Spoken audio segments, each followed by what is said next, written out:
So funny story. The first time that I took Lady Baby, who is now 14 months, the first time that I took Lady Baby to the pediatrician after she was born, like, 2-3 days after she was born, the first question that the doctor asked me when we got into the office was, do you have guns in your home? Now, I wasn't surprised by this question. I had done my due diligence. I had looked up what actually is the reason that you take your baby to the doctor, to the pediatrician just days after they're born. And so I was expecting this question. A lot of moms have experienced this. This is standard of care in doctors' offices.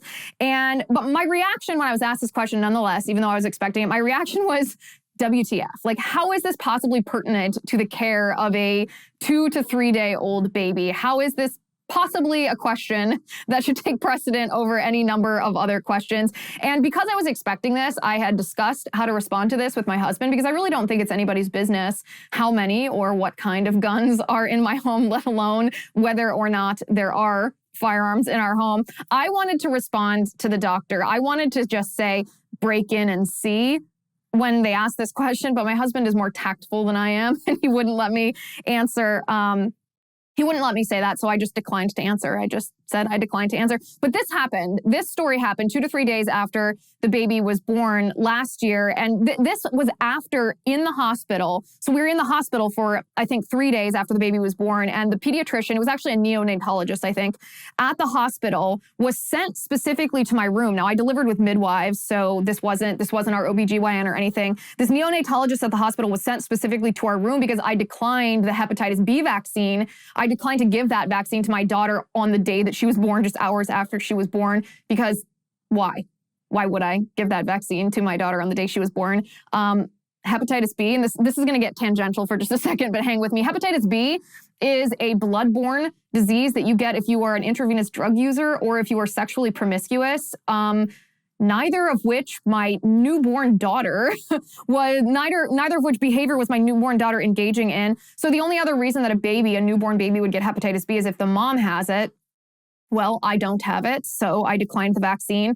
Now, this is kind of well known among moms in our country that the hepatitis B vaccine is on the CDC schedule of vaccines, not because it's necessary for little babies, but because this is how pediatricians try to make sure that the hepatitis B vaccine is given to kids by the time they might become sexually active. So by the time they're maybe in high school. But they make it seem like this is a risk to your baby while you're in the hospital. That's not true. If you don't have hepatitis B, then your baby's not going to have hepatitis B. And this is a statistic, let me read to you, fewer than 0.1% of US mothers have hepatitis B. So that means that over 99.9% of babies born in the United States are not at risk of this. Yes, in the hospital, the day the baby's born, we are told that the baby needs this for their safety. It's also, and I know this, like I said, this is a little bit tangential, but it's also a little bit not tangential. It's also not a matter of making sure that babies are protected from hepatitis B by the time they become sexually active. This vaccine does not provide immunity farther down the line like they claim it is. In fact, a study showed that only 24% of teenagers who had been immunized with hepatitis B at birth were still immunized by the time they were in high school, by the time they were teenagers, 24%. So more than 3/4 of babies who got the hepatitis B vaccine, ostensibly to protect them as teenagers from being sexually promiscuous or being intravenous drug users, were not actually protected anyway. And all that's to say, those are the risks of the actual disease. Now, the risks of the vaccine is this is the day your baby is born, and there's aluminum in this vaccine. In fact, there's 16 times the amount of aluminum that the FDA says can poison a baby that's of average birth weight of about 7 pounds. So the risk here of the vaccine does not match the risk of your baby possibly contracting hepatitis B, at least in my calculation. So I declined the hepatitis B vaccine in the hospital. All that to say, the neonatologist was sent to our hospital room after I declined this vaccine on the day of her birth, and told us when I asked, when she pressured us a little bit about this, I said, "Oh, why? Why should I give this to my daughter today?" And I said, "I don't have hepatitis B." And she said, "Well, if you get in a car wreck on your way home from the hospital and your baby requires a blood transfusion and that blood used in the transfusion is contaminated with hepatitis B, you would want your baby to be protected against that." And again, my reaction to this one did stun me. I did not expect that answer. My reaction was WTF. If I had my wits about me in this interaction, which I did not. I had just given birth. I had just completed 8 hours of labor and giving birth for the same time. I should have asked her, how often in our country does that exact scenario happen? How many babies on their way home from the hospital get in a car wreck, require a blood transfusion, and the blood is contaminated with hepatitis B and they therefore contract hepatitis B? How often does this occur?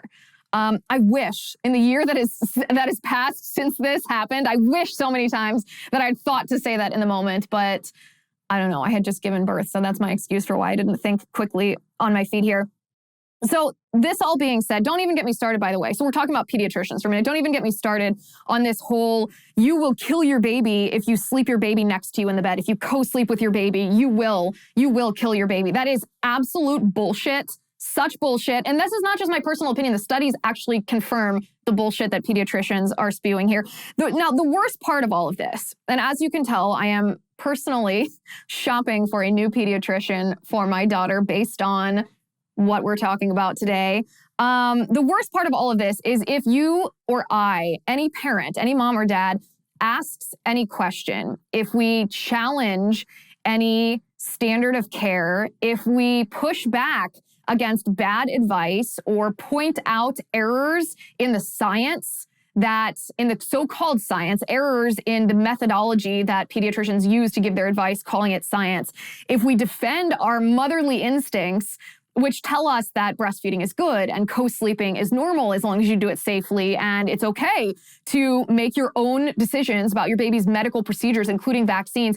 If we act in this way at all, then all pediatricians do is they get defensive, which means that they turn their behavior. This has been my experience, and I talked about this on Instagram yesterday and got just a tidal wave of response from all of you guys who have had the same experience. They turn defensive. They get kind of bullying.